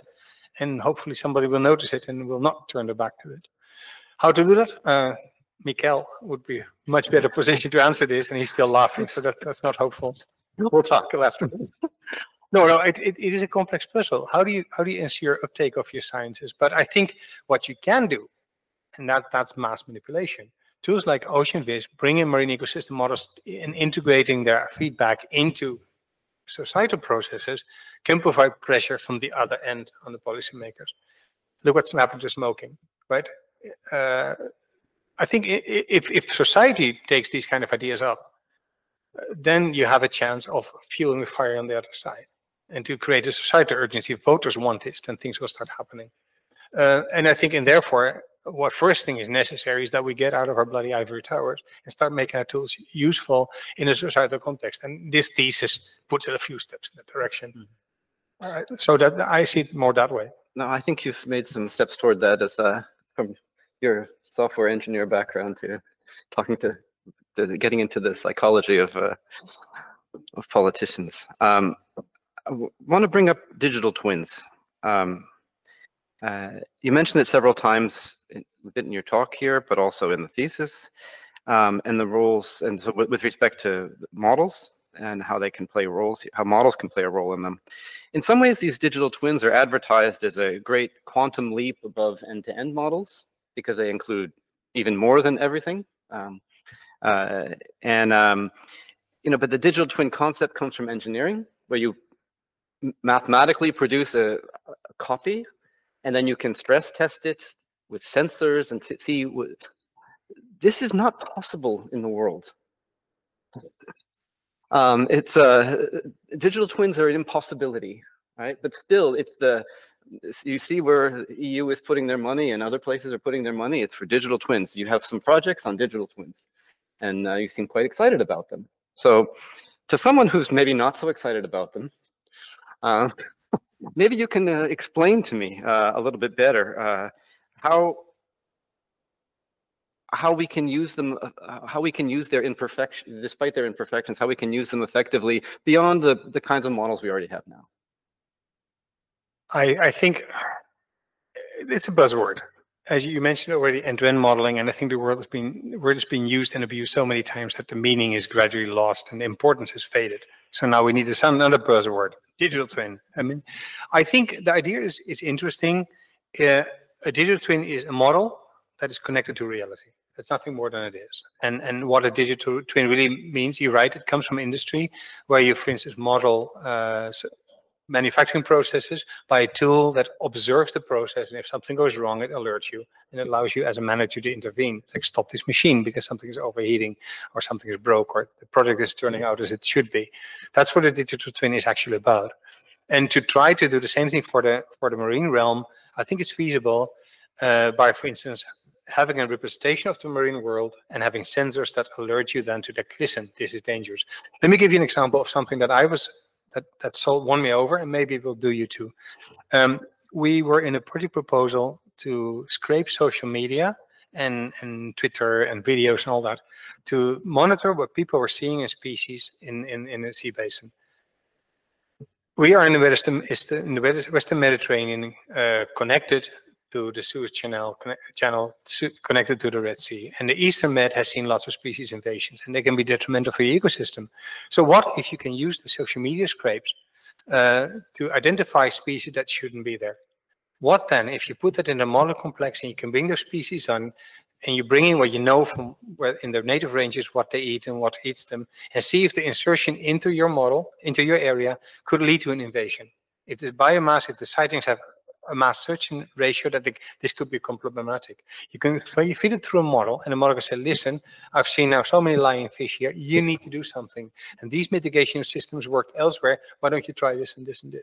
You can build an automated system that then observes reality, uses modeling to feedback, like, listen, this could be problematic, or this is fine. So that is a digital twin. So I think you need to be a bit creative. Yes, they're inaccurate. Yes, there are lots of uncertainties around it, but there is a utility in bringing models to life into an arena where they're necessary. And I mean, of course, I'm an ecosystem modeler. I care about my bichitos, but there's a utility in these models that are societal. And right now that's not feasible. And with my thesis, I just try to lower that boundary. Whether the ambitions of the European Union to build, the crystal ball, the 42. I don't see that happening. But I think it is worthwhile to worry about the plumbing. Like, what would it take to bring a marine ecosystem model in a digital context where it can answer questions to an audience that you don't even know of, used in a context that you don't even know of? How could you facilitate that and see if you can use these models in a useful context? I don't think it's all bad. I think it's also overhyped. Just like AI. I mean, I think, if you think about the energy cost of AI, it's not solving problems, it's creating tons more that people don't talk about. But anyway, I think digital twins have a certain potential to bring these scientific tools and put them in a societal use. And that part I really like. Okay, thanks. I think that I'll wrap up for now and on to the next speaker. Thank you, President. Thank you. Good morning, everybody. Well, Jeroen, I think that it's proper pronunciation, Jeroen. Yes, thank you.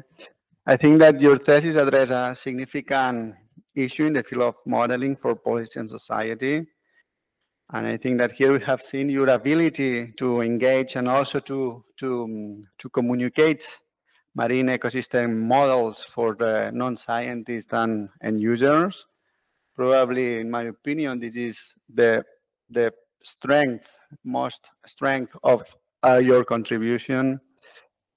And also, I am quite surprised positively because I was expecting a numerical, even that also I am a programmer, I was expecting a a numerical thesis, and I have seen when I read your thesis, I saw plenty of visualization techniques that makes me the reading very pleasant, and also I took many ideas for my future projects. So about the thesis quality, I think that you present for papers is not a lot to say about that. However, I have some questions, and I will be honest, I am far from your area of expertise, so my questions perhaps are too silly or too complex to reply. And the first question that I was listening the discussion that you have with Dr. Paul Renaud about the scaling, the downscaling, and I would like to ask you something related about that. In one of the slides, in the slides number 9, you present the data source. The data source, I was surprised because there is any variable, any physical variable. For instance, in your numerical job, in your numerical modeling, there is nothing about the advection that surprised me. Obviously, it means that it's not something that you have to do, because I am saying that. But what happens if the domain has a stratification? I didn't realize if there is or not there is a vertical distribution of the numerical grid, or about the microturbulence. Many of the processes that may happen, it's not my area of expertise, I assume that probably are related about the subscale modeling.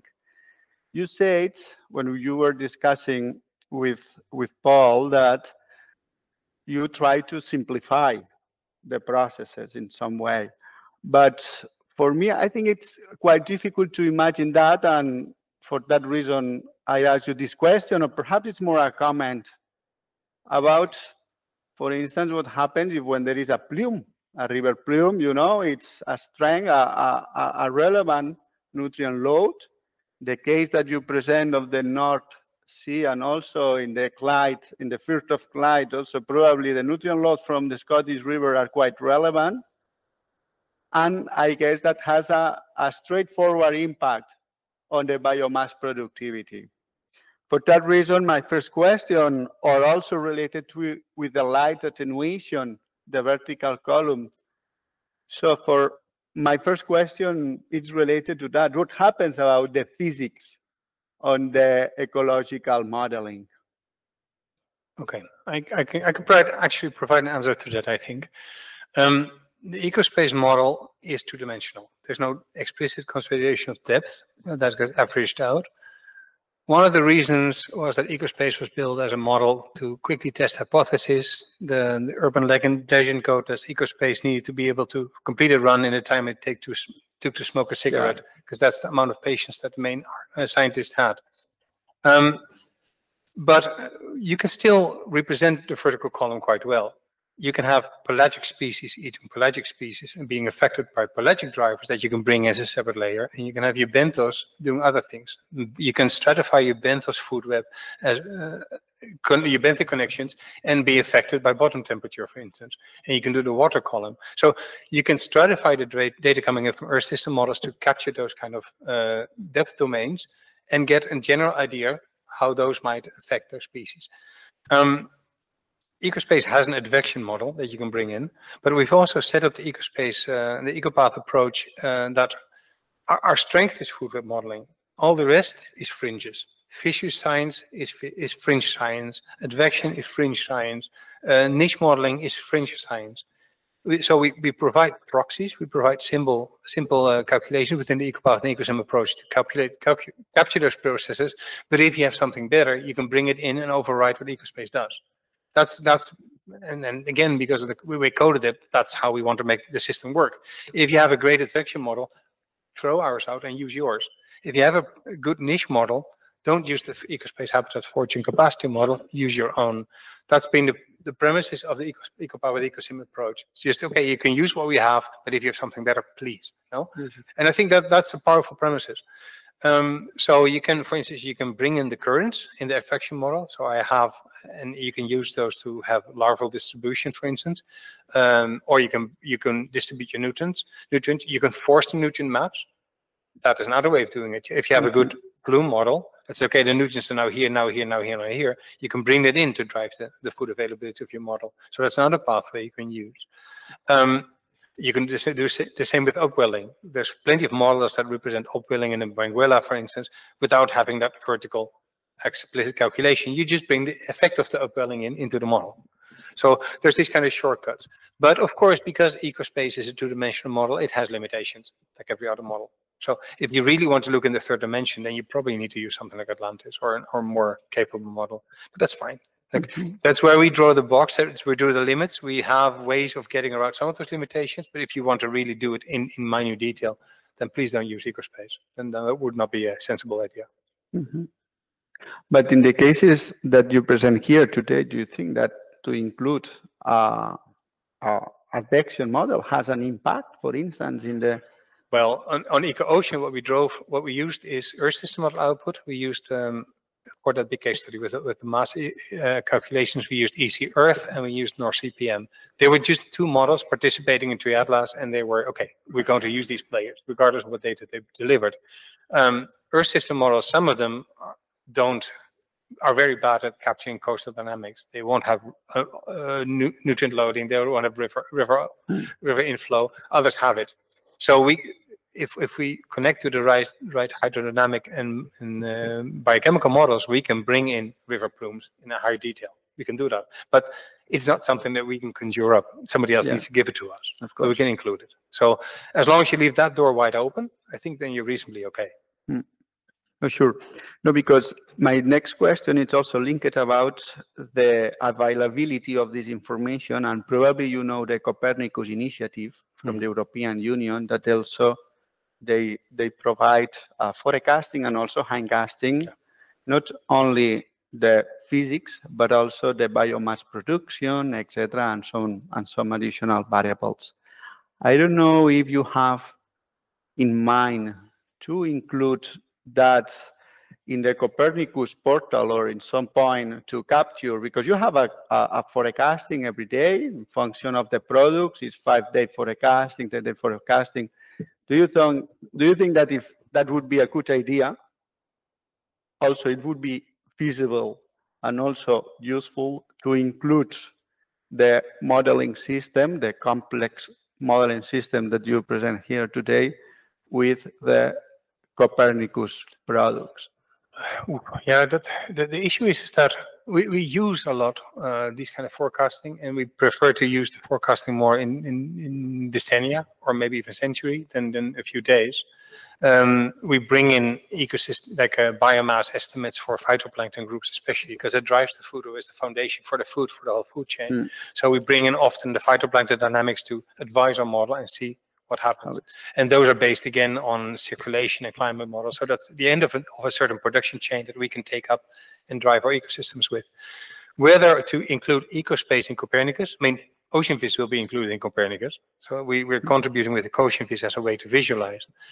Food web models are difficult to put in a service like this because food web models are often constructed to answer specific questions. It is not, you can build one food web model and just endlessly fire questions at it because their utility is limited by the species resolution that we've taken, the spatial resolution, the factors we've included. So we are moving on to something that's called data-driven model building, where we bring data from different data portals and say, okay, with all this knowledge, we can build a reasonable balanced representation of a food web, but how good those are, they should be peer reviewed. So it is a bit difficult to, like, it's quite easy to, well, relatively straightforward to build forecasts for phytoplankton, zooplankton, for temperature, for salinity. But for a food web, the food web is structured in a way to answer questions that is very difficult to do it in a generic way. So I don't see anytime soon marine ecosystem models living in portals like Copernicus. Okay, build me a food web and give me answers.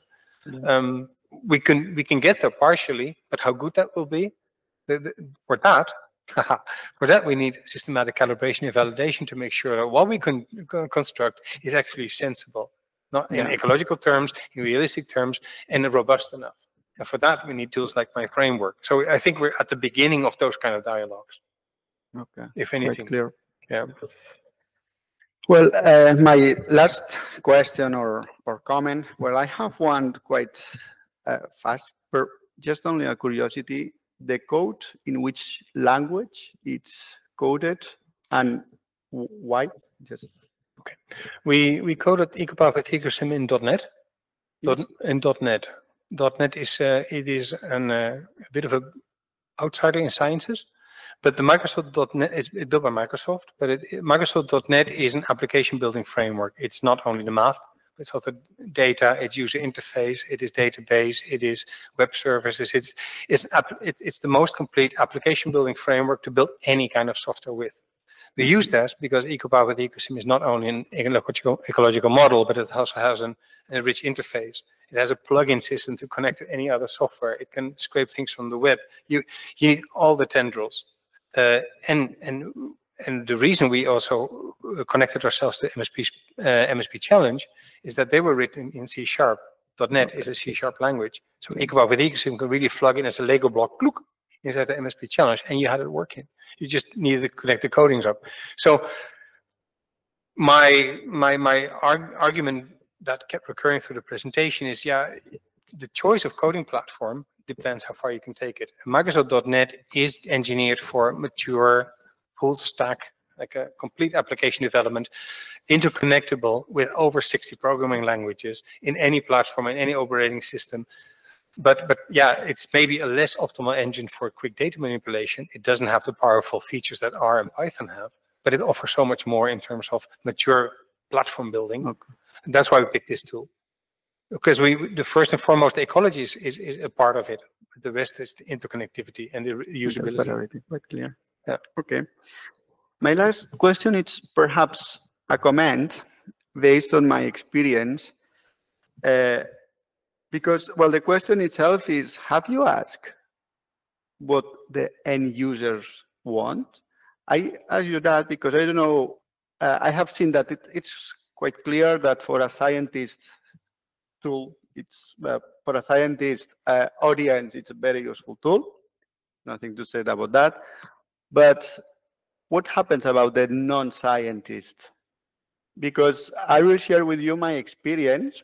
When I did my PhD with Professor Espino, my PhD was related, something like that, about to build an operational tool for port managers. And I spent several years, he knows, about trying to build an index of, well, it was related, the product, the final product, was related about an index of water degradation in the port areas. And also we have, it's a project with the port authorities of several Spanish ports and also the Spanish port agency. So we have a straightforward feedback from the final end users that obviously they were not scientists. And also I built plenty of indexes, index of toxicity, the vulnerability, index of exposure. Also we built some kind of interface with plenty of figures. Obviously were not as nice as the figures or the visualization tools that you present here today.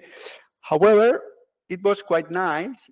And after to receive a feedback from the managers of the Port Authority, the only tool that they were interested in something that they call the worms. Worms, small snakes, that it's that I present in a meeting point, that they only want to know the Lagrangian, the trajectory, the advection trajectory of a particle, of a numerical particle, to see where they have to put the boat if there is an eventual oil spill or something like that. So for that reason, I ask you, or I would like to share my experience to you, if you have asked them via questionnaire or any kind of feedback of the final users that obviously that they are not scientists. Because the visualization tools are splendid for us, for sure, but are you sure that it's the tool that they want? I'm going to cheat a little bit here because my end users are modelers. My end users are my fellow modelers to use our tools, and the thesis is basically to stop whining, get on, use these tools. You can do more than you think you can with simple solutions. And to try to supercharge the ecosystem modeler world, is like if you embrace these kind of approaches, you can do so much more than you're doing now. And you can actually do what you should be doing for the ocean decade. Whether or not visualizations will be received, yeah, the only place testing we did in academic science circles. We tested OceanViz with visiting scientists, and the feedback was always enthusiastic. But now we need to put it to real use, and that will probably lead us to feedback that we won't like, and that is going to be, but will be educational. I'm pretty sure. I know about the fact that you come up with a project. I used to work in industry, and we were building a piece of complex software to manage the gauging, the measurements of a tank park to make sure everything stayed safe. And we built this first interface that meant we had all the data layout and all the communication working, and the client came over to test the application. And what he does, he goes to Windows settings, change the color scheme, and it's like, it doesn't change color scheme. Like, oh God. We never saw that coming. So yeah. you always have users who want something from your application that you never thought of. Yeah. But that's fine. Whether or not these tools will be useful, I think the utility of the framework is quite open door. The utility of MSP Challenge provides a recipe that we can build on in other approaches. And I think it's also, I mean, you won't probably do maritime spatial planning, but the recipe, the simplicity of it, can be taken up elsewhere. OceanViz, yeah, I think it is another way of engaging people and audiences. I would like to encourage other modelers as well to think about similar approaches you can do. It doesn't have to be 3D, but it's just a way to, get away from your charts and graphs and engage audiences differently. That's basically all I'm trying to create. Whether or not the tools I've taken are going to be the way to go, I hope that the framework will be totally re-engineered by the ecosystem modeling community, because maybe it can be done better. I mean, I am not a network specialist. A few smarter programmers can improve that bit. The MSP Challenge integration can be improved by others. OceanViz can be taken over by game developers and probably do something much better. But the idea is just the point is the ideas. Yeah, but it was not about something much better. Huh? I mean, it was something much useful for them, and probably perhaps because it was a mistake that I did. That we was expecting something sophisticated to provide to them, and finally they want very simple. Simple. Oh, but that happens a lot in projects. You shoot for the stars, and people want something from the backyard. I mean, it's okay. Okay, just well, in conclusion, it has been an honor to serve on your thesis committee and also to witness your scientific journey. You have shown great perseverance, intellectual rigor, and also a lot of passion on your job. So thank you so much to invite me, and for my side, that's all. And has been a pleasure to stay here with you. Thank you. Okay. Thank you. So I still have a couple of things I would like to discuss with you. So you start, you frame this work in the Ocean Decade framework. So let's start with the big picture. So what are, in your view, the most critical challenges we have to solve in the near future, relatively near future, in marine science and marine management, and how can computer science help there? Well, yeah, I think the biggest issue is indeed how can we make an impact? Because how can we? This what Paul also asked, like, how can you make people listen to what you have to offer and it makes sense and appreciate what you're doing and actually have it make an impact in policy? And I think programmers can only try to facilitate the discussion, but the discussion needs to be had at levels that I can't even think about. I think as programmers, we can do the kind of thing, this is a bit blindsided maybe by my own work, but that's what I think we can do. We can supercharge the tools. We can supercharge the dialogues and the processes. I mean, solve the bottlenecks, but I think as this work already showed, it raised new bottlenecks that I hadn't anticipated when I started, which is, I think that's normal. I mean, you facilitate certain users by automating a certain process, and of course something new pops up that you hadn't thought about, and it's oh God, no, that, you know. But that's just how we progress. How far are you going to get that? I don't want to overstate, I think, the importance of this work. I think it had some important bits and pieces that we can use as a community to at least, get over some of the hurdles. But yeah, of course, that raises new questions. But as a community, we're a bit better prepared to address those. What that means in the grand scheme of things, probably quite little. But I don't want to be disheartening. I think we need to push. I do think so that if you really want to change the perception, look, something like the UN Ocean Decade would not have been possible if there was not a support framework for the ideas within. So there is hope, right? Maybe, as you said, we have certain lock-ins. We are a bit slow in reacting. Well, that's humans for you. You only come into action when things are really already inconvenient, and the window to fix it, but action has long since passed. Because we think you can play with the risk and you can dance around the fire and hope not to get burned if you can get away with it. But I do think that, yeah, I think we need to scale the dialogue and get society involved. And there are pathways for doing that. I think, and whether that's going to make any impact and advice policy, that's not up to me to answer. A complicated one. You may have ideas, I hope. Well, thank you. Yeah. I guess you had to see this one coming. So I would like to discuss uncertainty a little bit. You mentioned uncertainty and uncertainty estimation assessment many times in the book, but you don't really define very clearly what you mean or how you define uncertainty in this context. So can you discuss this a little bit?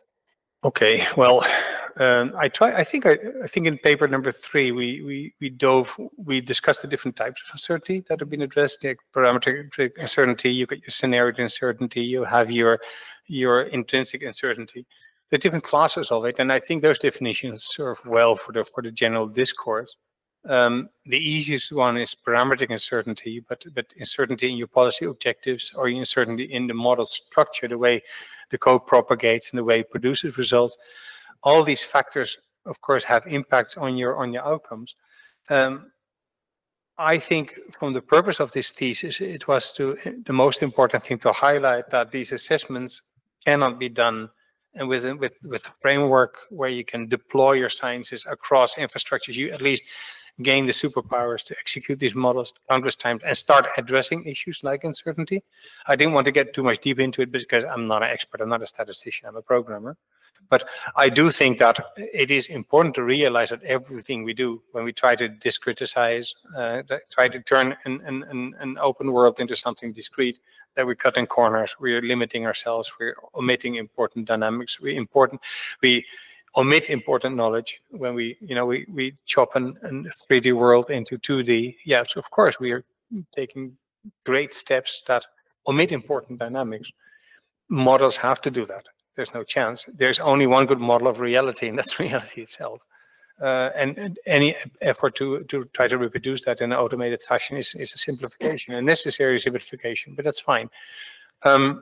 So if there's uncertainty in our work, yeah, in every aspect of what we do. Should we therefore not do the work? No, we should, because it's the best we have at this moment, right? It's the best that you can do right now. But how do you then classify and put your uncertainty into a box? I don't know. There's so many ways of looking at it. I think it's more like I think it's more the mindset that matters. Like, okay, you need to be able to explore this parameter space from what angle you want. And as well, that also requires dancing around limitations. In my thesis, I mentioned, for instance, the work done by Pantus in 2007. And he had a very nice way of trying to explore the most sensitive parameters in your modeling setup. So you don't have to do a full-scale brute force assessment, but just short push and pull experiments to see, okay, what falls over first? Okay, let's focus on that first. So identify the most sensitive bits. It's that kind of mindset in order to better get to know your model. I think that matters more. And it's up to statisticians to do the magic. I'd like to rather not get burned there. Is it okay? Yeah, it's very difficult field to thread in. So yeah.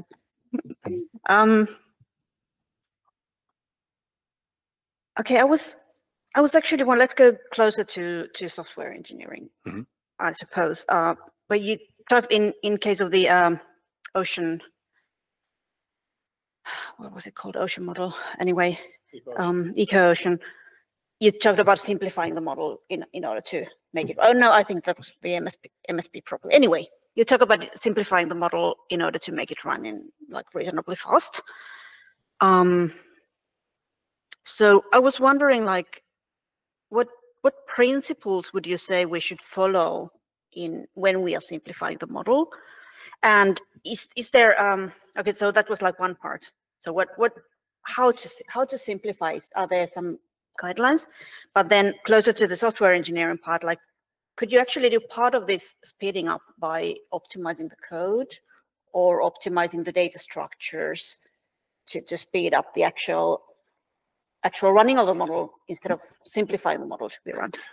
Yeah, that's a good question. I think, well, the process for simplifying the model was driven by the length of simulation cycles, and also to simplify the variability in the model, just to bring it down to the essence. I mean, there is some merit in that kind of simplification, and you know that the Ecopath, the Ecosim approach allows you to structure your function groups in any way you want. I've seen models with 5 types of oysters and just fish and phytoplankton.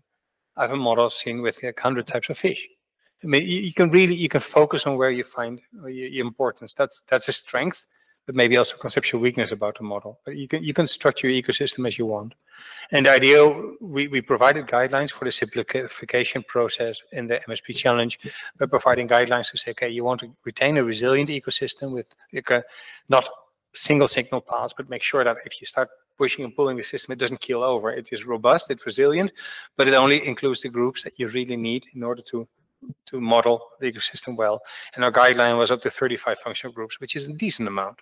But I mean, if you show up with a model of 70 groups, this model is going to take so incredibly long to run. It will not do. So you can probably reduce that down to half. You still have a resilient and full functioning food web that will give you your answers for MSP challenge.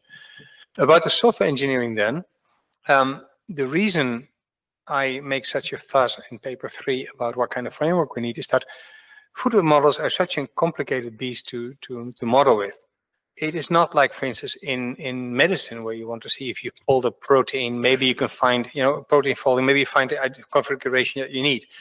Protein folding is a nice example. It's a simple, straightforward process that you just have to execute in parallel, independently, millions of times until you find the 1 or 2 gems that you need, right? So that's just a brute force approach. You try, you chop up a process, you have a simple, independent process that you farm out as many times as you can across a cloud, and you hope that you get something useful if you do this billions of times. An ecosystem model is not that way. An ecosystem model starts with a certain state where you account for all the energy flows in species that connect and that live over space. If you start iterating, things move over space and over time and depend on each other, and feedback cascades up and down. You cannot chop that up in small bits. You cannot. So there is only so far you can optimize that. It's because it's all dependent on each other. It's not folding independently your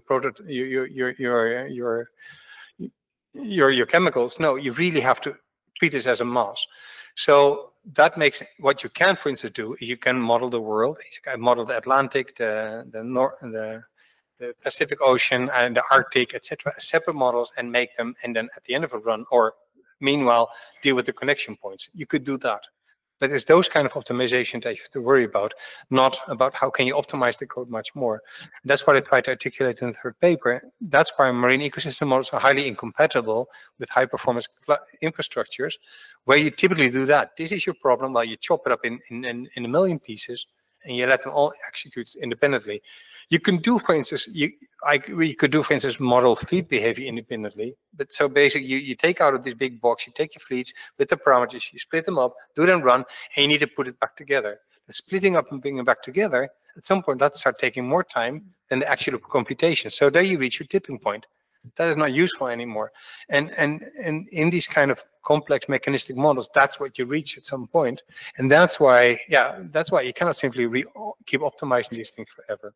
You can optimize the data, you can deal with some of the precision issues, you don't have to take, you don't have to worry about them beyond a 6-point decimal point, because the assumptions are so wild, are so simplistic that kind of numerical precision is not giving you any things anymore. So that's why you can cut corners. But not in the way these things are formed and computed. which makes them especially a difficult beast to run. That's why I keep saying, okay, you want to run your MEMS as they are. Every project where I come, where there's programmers involved, like, can we not optimize this? No, here's the paper. Like, because it is, I mean, I'm open to suggestions, but I haven't found them. And it's not that maybe they exist. Maybe quantum computing can do something very useful for you. I also think that, again, gaming technology can help you fix certain issues that we now do iteratively. And other approaches that people may be thinking about is maybe you could train an AI to look at the output of an ecosystem model and build an emulator that pretends to be the model. But that model is never able to deal with situations that we haven't seen yet. And the problem with ecosystem models is we're constantly exploring the future we don't know yet. So there's no training data. So that always leaves you a bit like, you get past it, right? So it is an interesting puzzle we're dealing with. Yeah, so at some point you cannot optimize anymore, so you need to find another structure, hence my design of the framework. Okay, then let's use as they are, use computers that we have, here's the data, and at least we can do it in parallel. That's a step forward. And if somebody with a brilliant idea comes along, please bring it on. I don't see it yet, but we'll keep trying. Thank you. Okay, I think we're going to move on to the last question. So Paul already mentioned the complaining about the funding. I actually agree very much with your point that there is a gap in the funding where there should be something to maintain and develop these established models. But okay, now if you could design a funding system and propose it to the EU or whatever global research funders, how would it look like? Nice. What I think is that the EU is demanding that we build on other sciences, but there is no funding to do so. I would like to see things happening that, for instance, okay, this is they're doing it already. Look, for instance, the existence of Copernicus and Embonet. Their data warehouses accure data that we all need. So they put an investment in maintaining of the data. Why not for tools, right? Why not allow certain tools that have a certain merit be supported somehow, facilitate a support system for having certain tools extend their academic life because they've turned out to be so useful, and make that available. I mean, that's a no-brainer. I think it doesn't require much. I mean, look, if you see what kind of funding goes in medical research, with the Ecopath system, we would be happy with 50,000 a year. That would already make a big change. Well, can you? I mean, that's nothing in the funding that goes in Europe. So if certain models are adopted, as in, for instance, in the JRC, the Joint Research Center, MIDAS toolbox, where they have, okay, we invest in these tools. These tools are useful for advice. Well, make those tools, give those tools a lifeline, right? Don't let it up to the academic groups to try to keep their tools around in whatever funding scheme we're having. With Ecopath, we managed, but other tools are not so fortunate. So invest in the tools that you think of meaning. Also, for instance, the framework also was conceptualized because, well, let me backtrack a little bit back. I mean, spatial validation calibration of spatial models is never really demanded in peer review.